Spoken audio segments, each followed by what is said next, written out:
Alright, let's talk about code. So we're all developers here, but most of us don't know that there's almost 7 million developers that use SQL. Despite this, we're stuck in basically the Stone Age in terms of tools.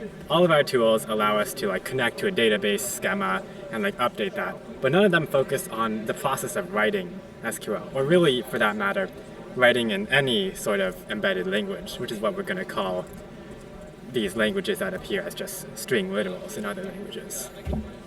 Our extension, called Polyglot, aims to fix that. I'm going to enable it right now. Then, by simply adding a small annotation right before any of these embedded language snippets, then I can get syntax highlighting just like that. Works out of the box. Better yet, I can also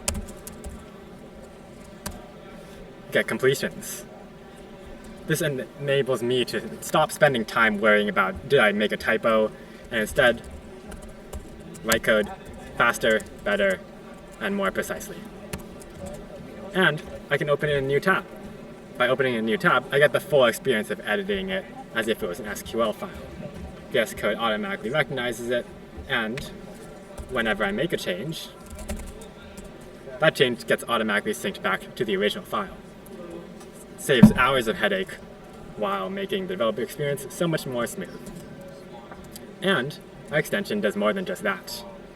Our extension also helps us find hard to find logic errors. For example, right here. This is something that I wouldn't normally have found by myself. Right here I have a find on a vector. I wrote this for a homework assignment a while ago, and I thought that was fine.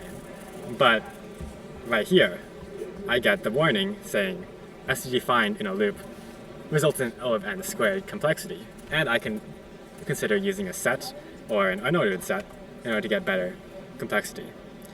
I can also press our explain button right here to get some explanation about how that works, and when I want to, I can just press add changes, and it'll automatically apply whatever changes it needs to in order to do that. So with that, that's Polyglot, our extension. Let's talk about its impact. Alright, so our extension has two main impacts. The first impact that we see is that it guides beginners to use the best practices and optimized code. Oftentimes, tools like Cursor, while they're very powerful and can enable agentic behavior, beginners don't know what the best practices are in the first place, and they won't always be asking Cursor to optimize their code.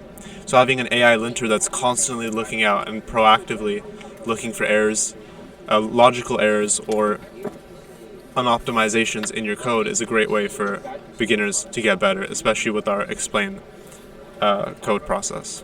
The second impact is that it will enable better and more powerful editing experiences even for seasoned developers. So in addition to the AI linter, we have the language injection tool, which lets you write SQL and other languages within a different environment, so that you don't have to switch between files or have the mental have to spend the mental energy to think about which file has which language. You can all do it in one place. How we built it. I'm switching it to Tian. Our extension is a pure TypeScript extension that utilizes the VS Code API to the maximum extent possible. As you can see from the diagram, there's two parts. The AI linter is relatively simple. It simply reads whatever documents the user is editing right now and sends it to Gemini, which is this blue star here, and provides the results as a diagnostic API. The second part, the injection engine, is vastly more complicated. It extracts the fragments as virtual files and sends them to the corresponding extension that handles the editing of those. For example, as you can see in the demo before, the SQL fragment gets extracted as a virtual .sql file and handled by the Oracle SQL extension, and the results are fed back into our extension and fed back finally into VS Code. And that's our whole tech stack. Thank you for listening.